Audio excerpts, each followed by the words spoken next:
Just after the attacks, the link that led to the start of the Afghanistan war. His new book, of course, is called The Black Banners, The Inside Story of 9/11 and the War Against Al-Qaeda. Ali Soufan, it is great to have you back. Thank you for being here. Thank you for having me. You were there, literally there in the room as we connected 9/11 to Al-Qaeda and Al-Qaeda to Afghanistan, and eventually thus started the Afghanistan war. Given that start and our goals then, does it make sense to you that 10 years on, we still plan to have tens of thousands of troops there for years to come? It's interesting. If you asked me that when we figured out that Al-Qaeda was behind the attacks of 9/11 and on the eve of the Afghanistan war, I could have told you now. It's really impossible to think that 10 years later, we're still in Afghanistan. And the Afghanistan war lasted more than World War I, World War II, the Vietnam War.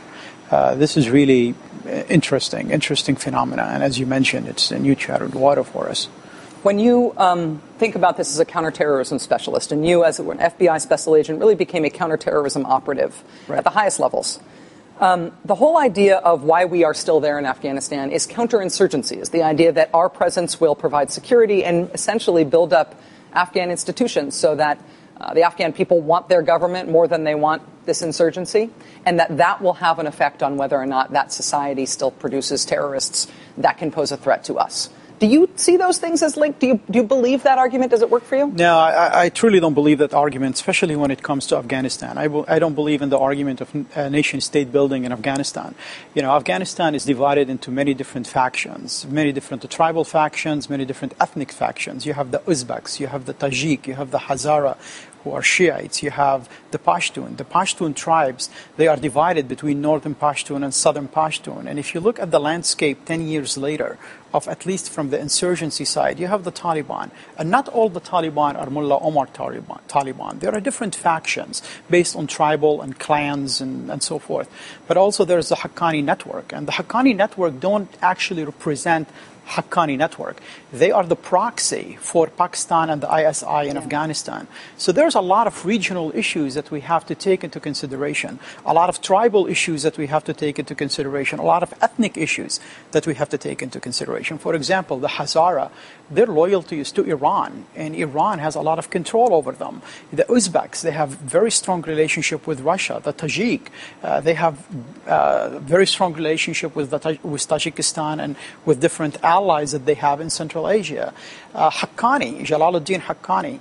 Jalaluddin Haqqani, historically, from as early as the Soviet jihad in Afghanistan, he was the ISI's main man. He was the deputy of Galbuddin Hikmatyar. Maybe a lot of people forget that name, but that name was very important in Afghanistan during the Soviet jihad.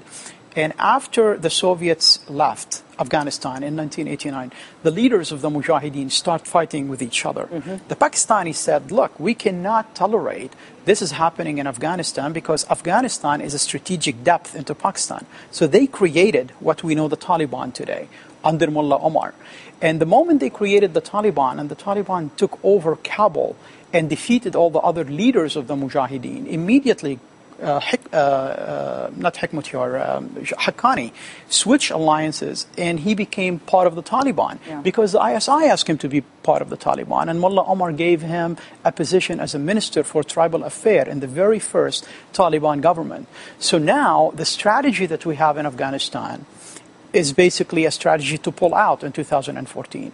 The Pakistan strategy is how they can have their proxy in control of Afghanistan after we pull out. And that's what we see today, that struggle that's happening and the emergence of Haqqani network as a major player in Afghanistan. And in the absence of an indefinite American presence and us adopting Afghanistan as the 51st state, there's no effect that we're going to have on that complex. You know, these people have been killing each other for hundreds of years, and they will continue, unfortunately, to kill each other for hundreds of years. We need to leave, but we need to leave in a way that we can guarantee that Afghanistan won't be a launch pad for transnational terrorist groups to attack the West and attack the United States. So in order to have these security guarantees, we have to have regional agreements and tribal agreements in the country. You can put 200,000 troops in Afghanistan, and that's not going to make a difference. The book is called Black Banners, The Inside Story of 9/11 and the War Against Al-Qaeda. Ali, because you are here, I have to ask you something personally as a favor. I have been using your book essentially as an almanac since it came out. Will you publish an ebook-like version of an index for this book? There's no freaking index in this book, and I'm constantly looking stuff up in it, and it really stops me for hours. Well, that's actually a very good question. Is Cofer Black? Now that he's been picked by Mitt Romney, Cofer Black stars in your book. You need an index, dude. Well, we had an index. However, the CIA, as part of the redaction, pulled it out, and they said that we cannot put the index. We cannot even put a picture of me and my wife in the book, in heaven's sake. But as I mentioned in the very first page of the book, we're working on that, and we're hoping all the redactions will be taken care of, and we're hoping that the index that we have, but it's considered old redacted, will be part of the book. I may start producing a wiki index just of Mitt Romney advisors in your book between now and then. Don't rush me. Ali Stufan, thank you so much for being here. It's Thank good you, to see Rachel. you, sir. Thank you.